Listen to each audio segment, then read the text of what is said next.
Good morning, good afternoon, and good evening, everyone. My name is Dariusz Wójcik. I'm the chair of the Global Network on Financial Geography, FinGeo.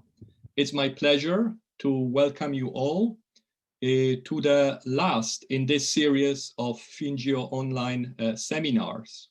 We'll take a month break and then we'll restart seminars with great speakers in May.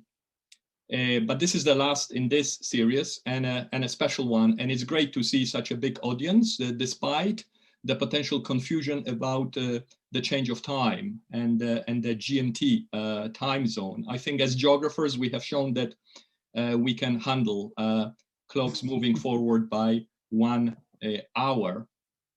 And it's my pleasure, it's a great honor on this special occasion to host a really distinguished special speaker, Professor Raquel Rolnik from the University of Sao Paulo.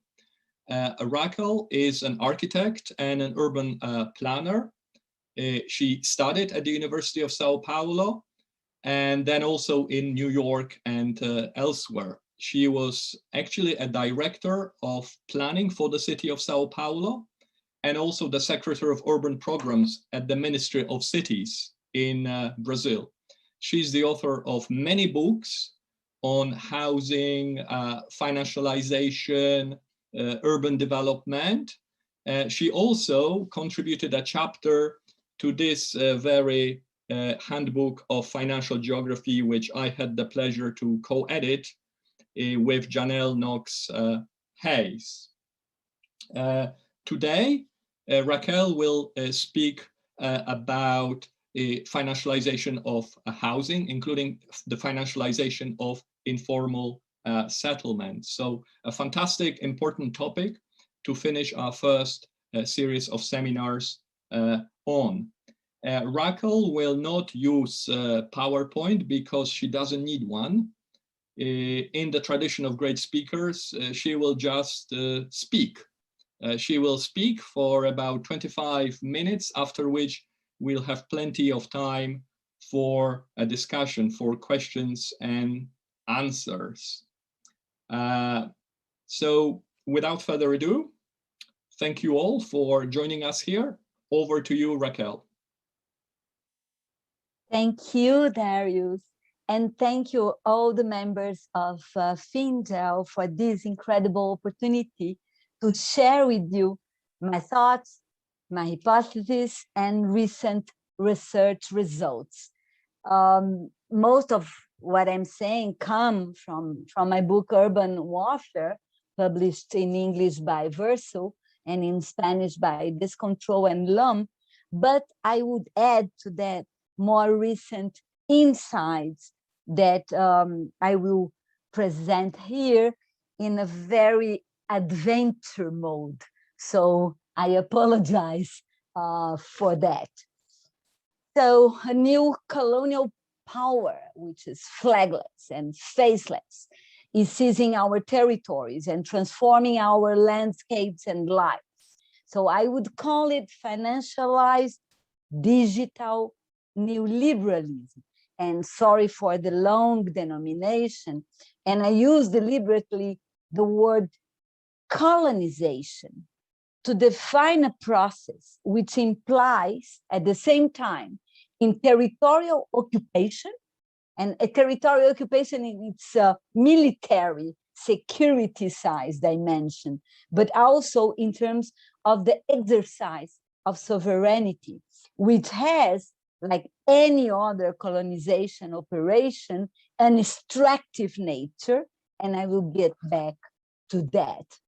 More than a new form of organizing capital and economy, we are talking about a new biopolitics and its reorganization of bodies, subjectivities, and forms of political territorial organization. And I think that one of the elements of this new biopolitics is what we can define as private regimes of territorial control and governance.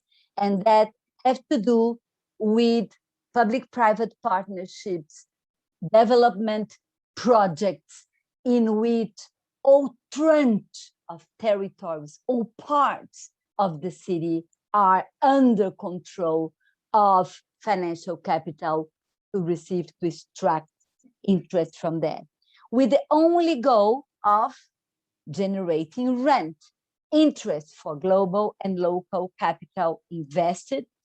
Increasingly, it's very difficult to separate what is local and what is global in terms of finance. And those capitals who are seizing parts of cities and lives are opening new frontiers, new spaces for products capable of attracting the wall of money, the surplus of capital. Thank you, Manuel. The surplus of capital which floats over the planet, looking where to park to generate more interest, to be bigger, to look where to park, to generate more interest, to be bigger, to look where to park, to generate more interest, to be bigger. And that is the cycle, and very little to do with needs. Let's starting by saying that. Yes, we are talking about several processes that occur simultaneously here. So we are talking about changes in the political economy of work and the phenomenon of Uberization, the new role of the states, the active role of the states, for instance, by dismantling the welfare state and opening new forms of financializing what used to be social rights, like education, health, housing included, and the nature and forms of action and instruments, also creative instruments of financial capital. So under this process, social demands are tied to financial capital, and we are talking about financialization of social rights, plus all of that combined with the central role of built space, of real estate in the financial circuit, as real estate and built space are the perfect collateral for finance. And I will not develop that. I think this is very clear and very well known. Plus, we are also in a new phase of capitalism where high frequency trading, and that's why I add digital in the beginning, because there is something on that which is very significant. It's not only more speed, it's not only an instant moving of masses of capital over and floating over the world. So we are talking about a combination of digital electronic means and sophisticated algorithms, by which capital is mobilized and accumulated, betting on expectations of future value. So paraphrasing Veronica Gago, we are talking about a new form of assembly line which disassemble and reconnects capital, concentrating more and more in fewer hands of powerful corporations and deterritorialized investment funds. So this is very important framework because, and that's why I refer to a combination of changes in the division of labor and the type of work, with more and more self-employment, more and more precarization, more and more what we call the Uberization, the fact that capital is capable to extract plus value, even if workers are not concentrated in a workplace, in a fixed place. So we are talking at the same time in geographic terms of spatial temporal compression because of the speed, because of the velocity, yes, and I'm referring to David Harvey here, but also we are talking about a deterritorialization of this process, as is possible to extract, assemble, connect, and make more plus value of very dispersed subjects who are scattered in the space, including the urban space. So, finish of abstraction, let's land to reality. Let's take the housing issue as an example, and a very clear example of this process, and especially talking about social housing issue, housing for the poor, or housing for those who don't have the ability historically to get homes directly from the market, using their incomes, using their salaries to that, and the process that states are actively promoting in order to present for them a financial alternative who subject and includes them into financial circuits. So housing has shifted from a social policy, becoming an important vehicle of accumulation. And in the book, The Urban Warfare, there is a very vast description of how home ownership became the new mantra of housing policies, mortgage with intense participation of the states, by blocking and closing down any other alternative, and creating the material, symbolic, and normative conditions for financial capital to submit individuals and families to indebtedness. So in a process that was very well studied and researched by many, many people, which I will not quote.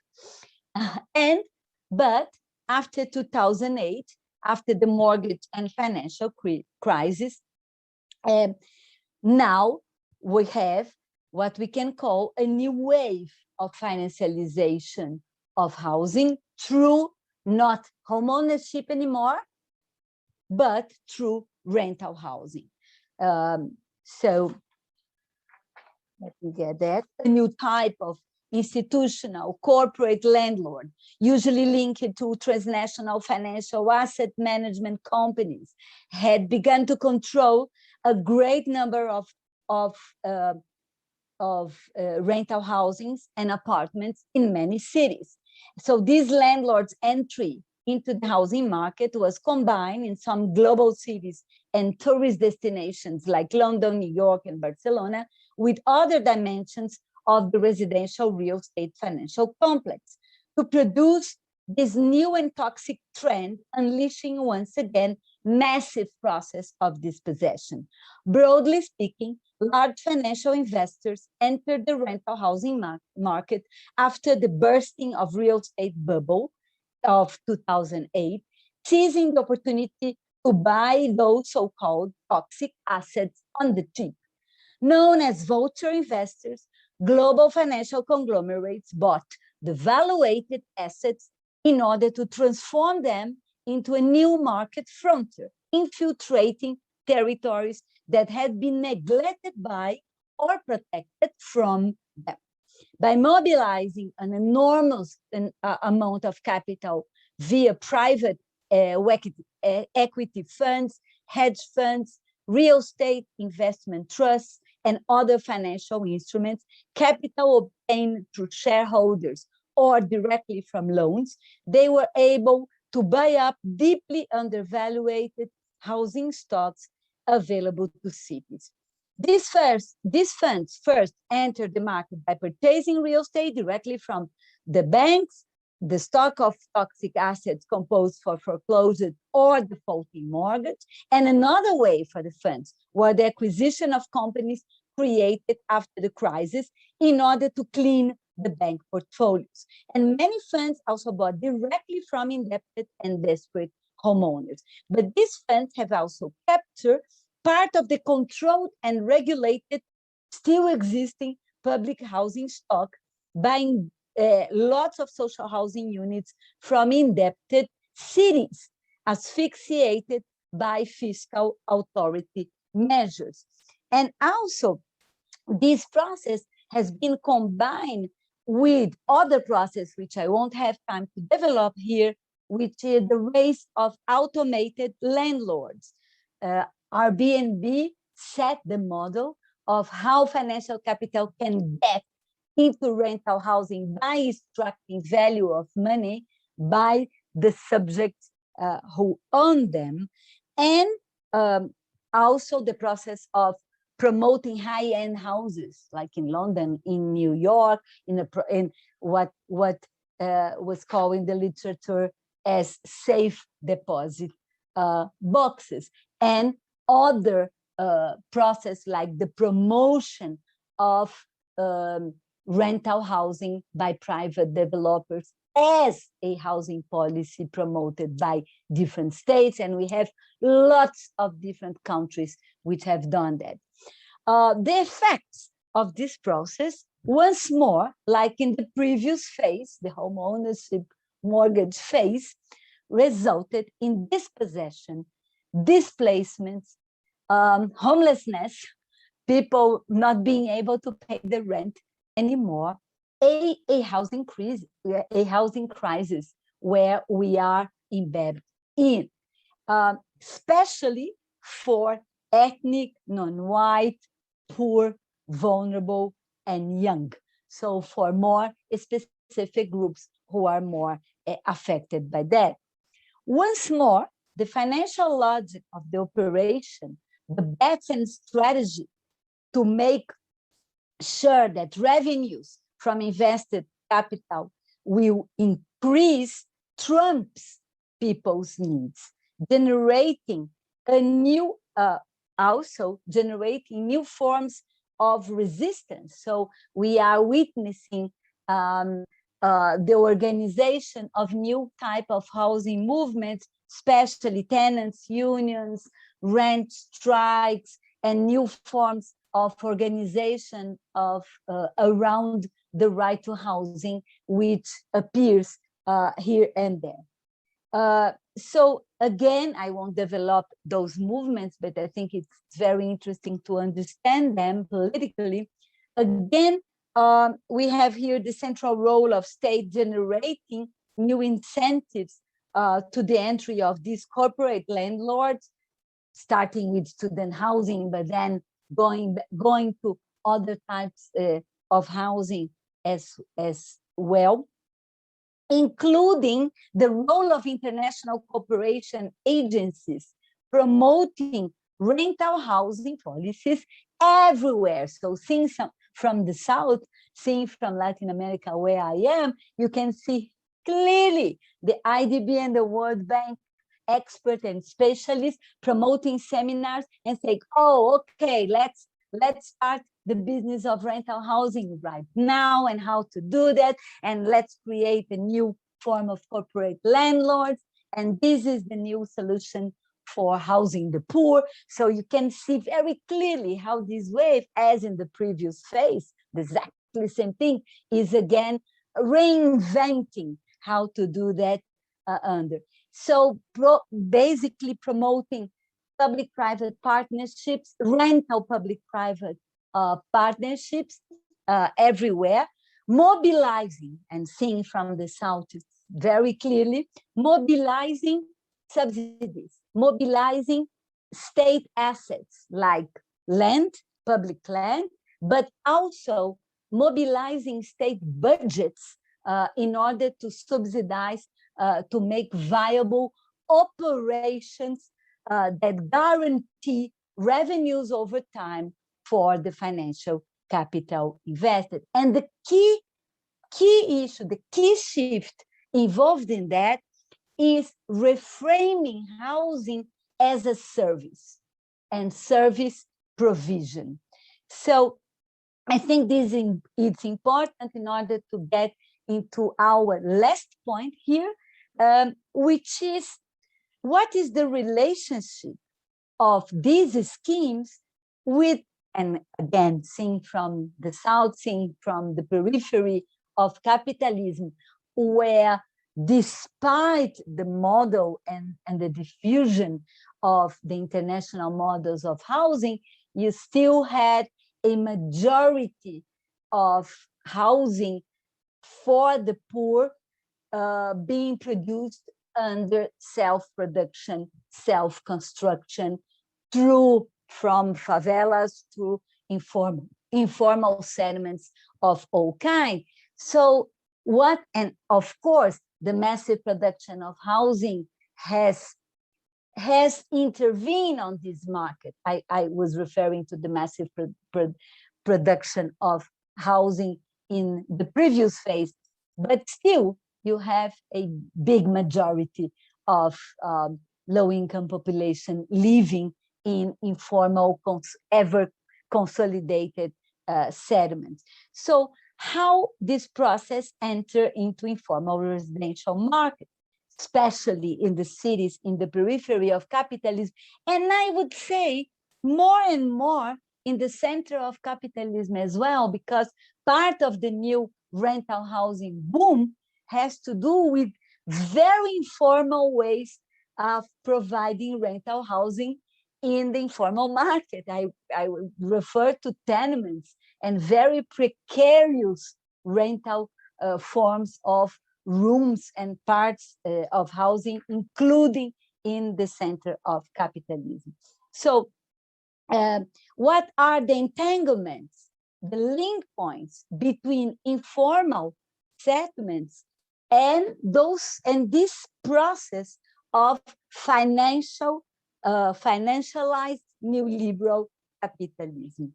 So I think the first point, and this point was also pointed out in the book, in Urban Welfare book, is that informal settlements that were during the 70s and the 80s, the kind of reserve of land for industrial reserve of labor, became reserves of land to be more easily captured when a new frontier of real estate financial complex is open. So we have lots of examples. Chile, with the massive production, destruction of campamentos, of informal settlements, and then promoting private housing in the peripheries. And you could see very clearly how this former location of these campamentos became sites for the real estate financial complex with corporate towers, shopping malls, and its products. We could see also in the case of Brazil or South Africa, during the organization of the cities, preparation of the cities to World Cup, to Olympics, how massive dispossession and displacement was a part of the opening of a new frontier, just because when you expropriate and you displace these informal settlements, you don't need to pay the price of expropriation. So it's very cheap. And this is very known and documented process. But now, a new and advanced forms which maintain the informal as informal, and by transforming housing into a service, opens the frontier of a new business. How? One, through digital platforms. Digital platforms don't require proof of registered ownership. So you have Airbnb in favelas. You have rental popular platforms. So it's a service despite the condition in terms of property registration of the building. So you can extract value and money from informal like that. Second, and very important, new housing policies. New housing policies that are put in place, like, for instance, rental vouchers. In the case of Sao Paulo, what are those rental vouchers? When you build, for instance, infrastructure, and you displace the whole community of informal settlements in order to open space to a new infrastructure, or for a new PPP, urban development PPP in some locations, you give the people that were affected a rental voucher. And with this rental voucher, the family or the individual can rent basically something in the informal sector, in the informal sector, a shack in a favela, a room in a tenement. So we are talking about more than 35,000 vouchers in the residential market of São Paulo, who was feeding a new informal market, who is growing. New occupations in the outskirts in order to provide this business opportunity of rental informal housing. So here we are talking about, and I'm finishing now, of the entanglement between flexibilization, which is the new trend of capital, and informality.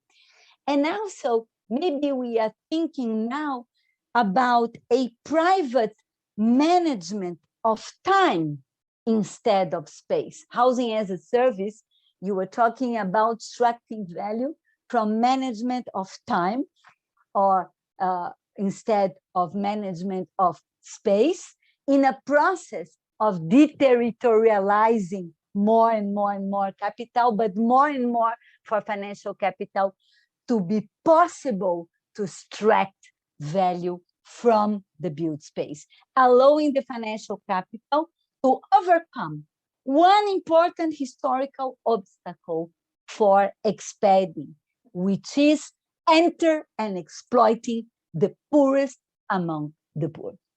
Thank you.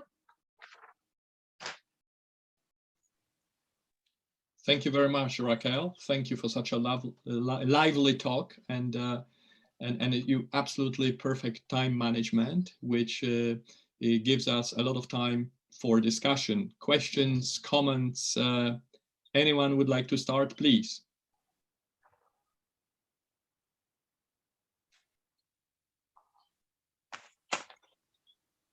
Please indicate with by raising your hand, or put your question, or just type Q, letter Q in the chat, and then we can ask you to ask your question directly to Raquel. Michael Grotta, please. Thanks a lot for this inspiring talk. So I'm not sure whether I got this right. Your last point on these vouchers. So the idea is to have a voucher that allows people to take part in the informal market, but isn't that also a means to transform the informal market into like at least a semi-formal market, and which then could be the first step to become a formal market at all? Not at all. Not at all. Is maintaining the informal, maintaining the highly exploitative and precarious nature of informal, and despite of all that, being able to exploit and extract rent. So that is the new trend. So it's not a la Hernando de Soto, the mystery of capital, bringing any form of titularization, of regularization, in order for the people to mortgage their assets, their living space as assets. Although these type of policies are still in place in many places, and in São Paulo and in Brazil under this very new liberal government, it's one of the proposals for housing policy is titularization. So titularization in order to be able to include the people who live in informal settlements into the financial credit systems, because people can use their land as collateral, their house and their land as collateral. So this is a process that is still there, but there is a new, the avant-garde, the new frontier is You don't need to formalize. You don't need to urbanize. You don't need to regularize. You just maintain the informal, and extract money from rental housing despite of it. Okay. Thanks a lot. Thank you very much. Thanks. Thank you, Raquel. Raquel, I wanted to ask a question about the specific geographies of this financialization of informal housing. What are the kind of empirical cases, or what countries and cities, what places are you looking at in your research on this topic? We are basically in our research laboratory based in the University of São Paulo, Lab Cidade. We are researching three types of informal settlements in São Paulo, in the city of São Paulo. So newly built squatter of land in the peripheries, new settlements in the peripheries, in the northern periphery of São Paulo, but also pensions and tenements in the city center, in downtown area of São Paulo as well. But as Lab Cidade, we have promoted a seminar on rent in Latin America. And we had the opportunity to see some research done on Chile and on Colombia, mostly showing that this type of process is also going on there. So there is a process, and this is being documented now in Latin America, of the increasing of rental housing inside informal settlements as a whole.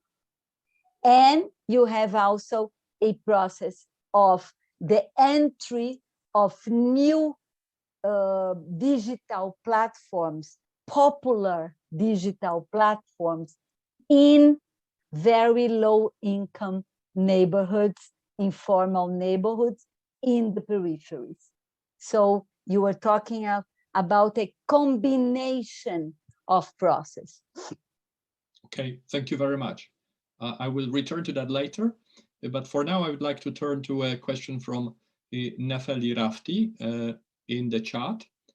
I will read it because we have a full question here, unless Nefeli wants to add something to that. Could you please elaborate, Raquel, more on the shift from the private management of space to that of time, private management of time, an idea you mentioned towards the end of your talk? Yeah, when the whole idea of management of time has to do with the idea of housing as a service and the possibility of extracting surplus value from providing this service instead of providing the actual building, the actual housing. So I would call that it's a kind of Uberization of housing. Why Uberization? Uber? What is this idea? So there is somebody who owns his own body and provides a service, and the platforms are able to extract value from this auto-exploitation of a service and of a work, which is based in time, in terms of the time that is used in order to provide this service. So I think that the same logic is entering slowly into the housing sector and the housing residential markets, in the sense that the revenue from the financial capital invested comes from providing these services instead of providing the actual developing and construction of housing. The actual developing and construction of housing and then exploiting it over time was basically the idea of public-private partnership. Private developer comes, invests in housing, and then has the possibility to extract rent and income over time. So this is basically what is the logic of housing public-private partnership, who announce everywhere that they are able to provide affordable housing. Affordable housing, this very tricky concept, which has nothing to do with housing for those who need or housing for low-income people. Affordable means that the price is a little bit lower than the median price of that residential market. When you talk about London and what is the median price of a residential market, then you see affordable has nothing to do with low income, with the homeless, with the ones who really need housing. So the scheme of PPP is more or less like that. But now we are entering the new scheme, because what the financial capital does is just investing in the management of a digital platform that is able to extract revenue, providing the services of offering time, like Airbnb, which was the pioneer of this scheme, entered into the informal residential market. So I think that this is also, and this is the way, and it's not important if the built space belongs or not to the corporation that is exploiting. It's not important, because the business is the service. The business is the service. And the perversity of that, using informal settlements and provoking a very important transformation in informal settlements. And of course, thank you for asking this question, Nefeli, because yes, this was just an insight that I just had when I was preparing the talk, and I think we need to elaborate much more on that, and we will certainly do after this discussion. Excellent. Thank you for the talk and the answer. Thank you. We have more questions coming, so yeah, let's move on. We have Guy Julien next. Hello there, hi. I'm at Aalto University in the Department of Design in Finland, and I've been now and then doing some research in an area of Helsinki called Kalasatama, which is quite well known for its development of this new neighborhood, which has got all these bells and whistles of sort of smart citizen kind of infrastructure, you know, like driverless buses and 100 apps to, you know, buy food or share electric cars and this sort of thing. So this is very much at the other end of your of what you've been talking about, you know, financially, I guess. But I was really struck by this idea of turning housing into a service. And it seems to be happening in Kalasatama in terms of this overlaying of services, so that living there is actually the services as much as, if not more than, buying or renting an apartment. So my question is very general, and I think Amy's picking this up in her question as well, about how what you talk about, you know, relates to, you know, these kind of more, let's say, richer formal settlements, that your concept of housing as a service.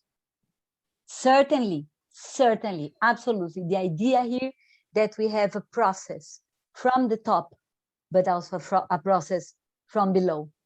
And I didn't develop the process on the top, but we are doing research also in cities in Latin America of new types of developments like that you just described, which are kind of all-inclusive housing development, where you can share a bike, have a lady cleaning your apartment, everything by time, using time, and everything managed by digital platforms and other kinds, laundry and other kinds of services that come with the development. And yes, the business is extracting value and money from the provision of services combined with the capital invested in the actual building. So we are seeing this type of developments entering now empirically. We are working on that clearly in Sao Paulo, in Santiago, and in Mexico City. We have, and including with global capital invested. So you see investment funds from Korea, South Korea, doing joint venture with developers in Sao Paulo in order to offer this type of housing. Also very tiny houses, which is another very interesting process, because of course, this has an impact in the materiality as well. So this is important. So this very tiny, small apartment, there was one here in Sao Paulo launched with 10 square feet, 10 square feet, the apartment, but with all inclusive, all the services included. So you don't need the things inside your apartment, because you have a gourmet kitchen that you can use by hour. You can have a guest room that you can use by hour also for your guests.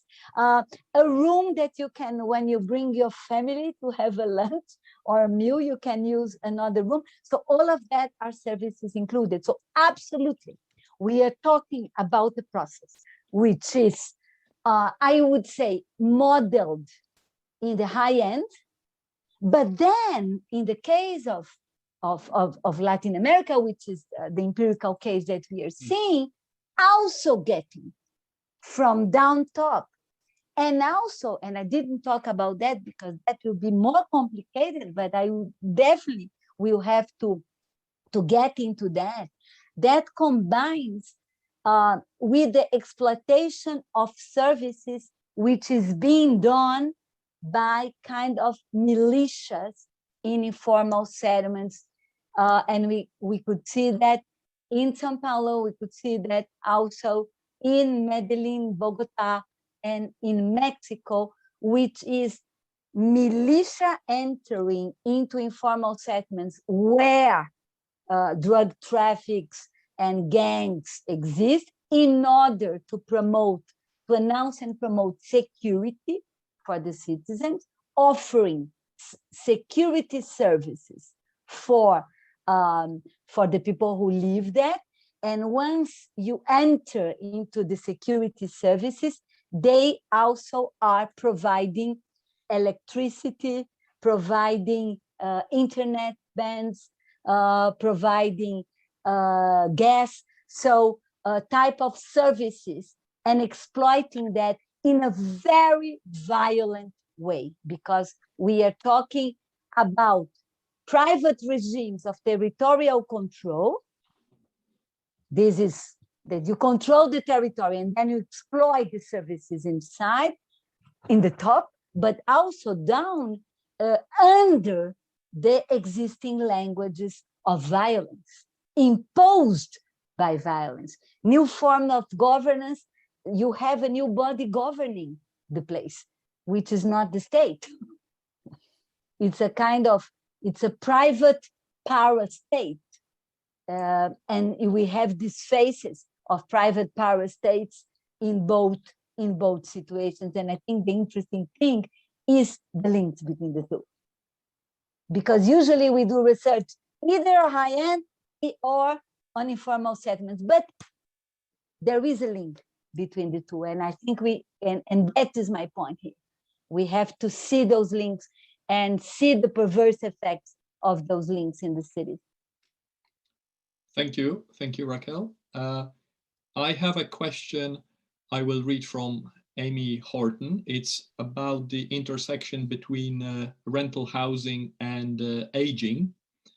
So the question is, in terms of renters, is the expectation of the World Bank and others, that when people retire, they will be able to pay rents and all, in addition to all other costs, elder care costs, out of their public and private pensions and benefits. Isn't that an area of concern for investors and development institutions if these rents, relatively high rents, exceed those form of old age income? Is it being considered? Thank you, Emi, for your question. Yeah, absolutely. One of the characteristics of this new wave of financialization, when we get to very low income population, in the case of the empirical cases that we are looking here, is the fact that you mobilize public money, public assets, and what used to be the network of social, the social network, the idea that the state would provide housing, would provide education. So now you are shifting towards mobilizing the resources of the state in order for the people to be able to buy those services in the informal sector. So the example that I have done with rental vouchers is exactly like that. Instead of providing social housing, instead of providing adequate housing, you provide rental vouchers that the people can buy these services by private developers elsewhere. Also, pensions can be used like that and can be mobilized like that. But I have to say that your concern is a very important point, because what is happening is that rental prices in the market are just going up and up and up. And we see that in the research done in cities in the center of capitalism, like in New York, in Barcelona, in many, in San Francisco, but also you can see that in Sao Paulo, in Santiago, this rental prices going up and up and up and up, and the incomes are not doing so. So the effect that we are seeing is raising numbers of homelessness, basically. And in the case of São Paulo and Rio and other Brazilian cities, a new wave of formation of new squatter precarious settlements as an alternative to rent. And if you get, when you get to the newly formed squatter settlements, squatting of buildings downtown, or squatting of empty land in the peripheries, you go there and you ask the families, where do they come from, why they are there? All of them say, we were not able to pay our rent anymore. So they were either evicted, actually evicted, or we are not talking about eviction in the informal markets. There is no formal contracts, and very rarely evictions through court decisions. Evictions is the owner saying, go away, bye-bye, basically. Or not being able to pay the rent and just leaving the home and squatting a new one. So we are talking about a bomb, I would say, because housing emergency, and we didn't mention the pandemic. With the pandemic, that became very massive, because people are not able to have income, to work, and the economic crisis and so on. Thank you. And we also have a big question from Bruno Mesquita.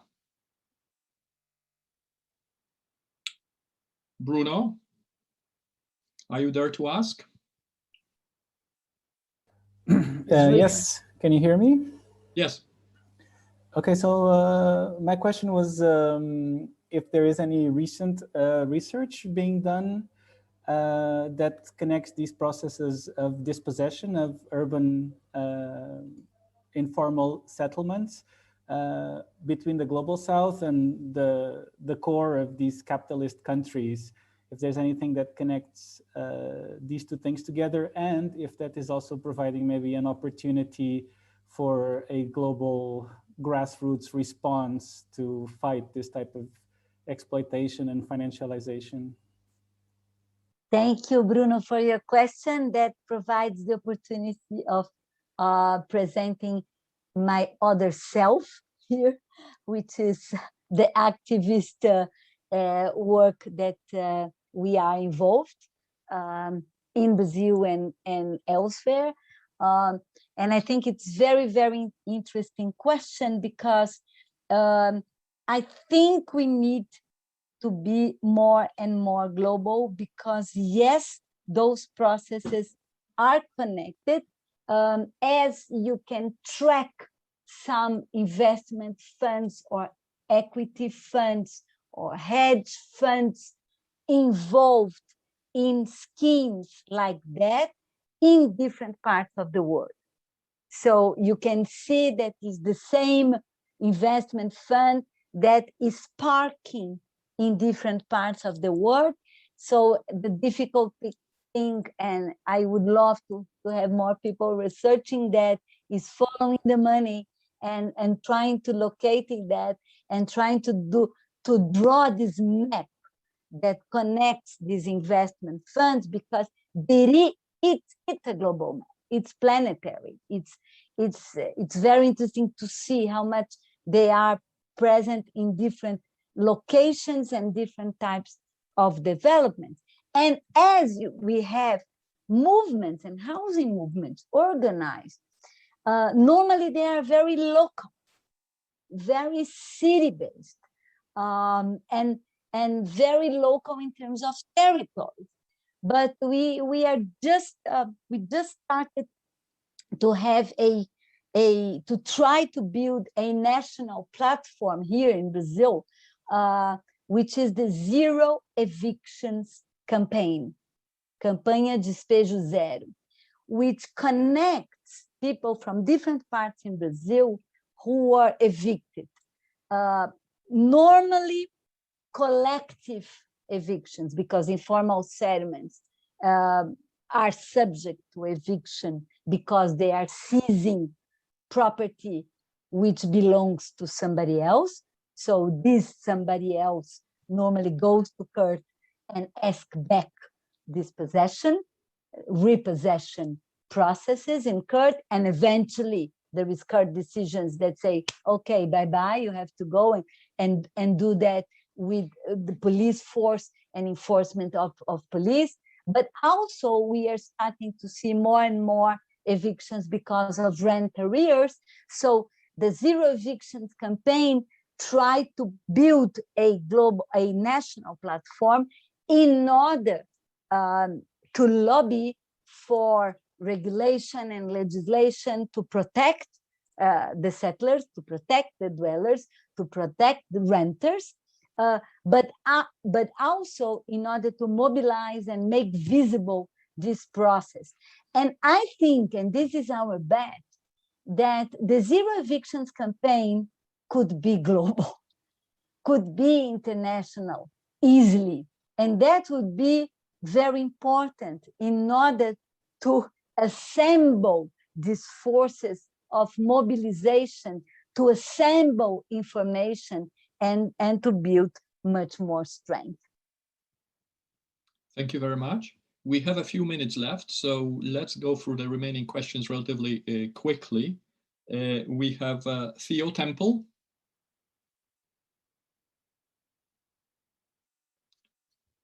Theo, do you want to speak, or should I read? Okay, sure, I'll read it out. Thank you for your talk. I'm really interested in the fiscal aspect of this new biopolitics, specifically around property taxation in Latin America. I'm quite interested, there's so much kind of hubris and optimism about property taxation as sort of creating fiscal citizenship and this new kind of a better regulation of land, especially after the kind of transitions to democracy. Can you say a bit more about the specific aspects of property taxation in this process of financialization? Thank you. Yeah, I'm sorry. I think I realize and recognize that this is an important question, because the question of transforming the use of property into proper property, registered property, was always a question here in Latin America, and many programs were done in order to get there. And property taxation is one of the reasons to justify that. So you could put everybody into fiscal base of the cities, part of the build space that is absolutely out of the fiscal basis of the city. So this is one of the justifications in order to promote titularization programs. But having said that, property taxation in Latin America is very, very low and very insignificant as for local budgets, except for very, very few cities like Sao Paulo and Rio, big cities with powerful real estate market. They have property taxation less than 10% the city budget. So not to say the other 5,700 cities that we have here in Brazil. So it's not really something that makes a lot of difference in the case of Latin America. We are situations where property is very sacred and does not contribute with the overall general development of the country. Thank you very much.